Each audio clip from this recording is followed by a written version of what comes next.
Cette semaine, dans les courriers du cœur de la campagne présidentielle française, trahison, union, séparation, on fait le point. Et on commence avec cette petite phrase choc d'Éric Zemmour. Je ne veux pas de kebab dans tous les villages de France. Vendredi, le candidat d'extrême droite était à Cannes. Il en a profité pour peaufiner sa stratégie de l'extrême et ça séduit de plus en plus le Rassemblement national. Cette semaine, Éric Zemmour a enregistré le ralliement de plusieurs personnalités du parti de Marine Le Pen, dont l'eurodéputé Gilbert Collard.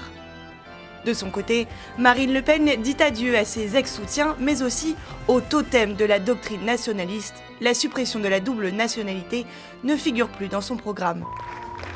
Valérie Pécresse, elle, élargit son camp. La candidate des Républicains est désormais soutenue par deux formations de centre-droit, l'UDI et les centristes.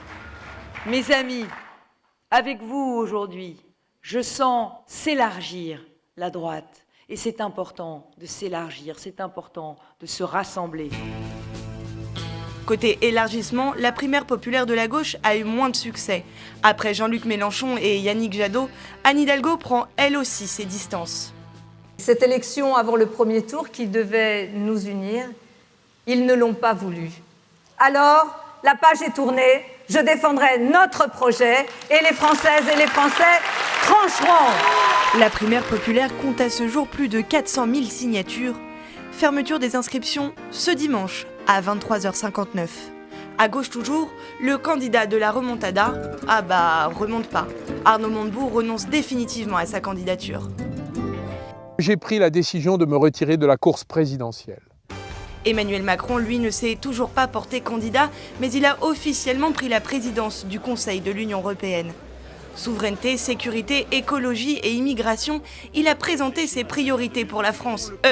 Pour l'Europe, pardon. Vous vous mélangez ? Nous aussi. Et ce ne sont pas les députés français qui nous aident à y voir plus clair.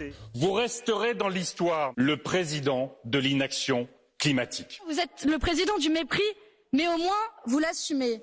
Pour la France, mais aussi pour l'Europe, il est vital que votre mandat reste unique. Pour l'heure, la question reste la même. Quand Emmanuel Macron va-t-il annoncer sa candidature ? Allez, à la semaine prochaine.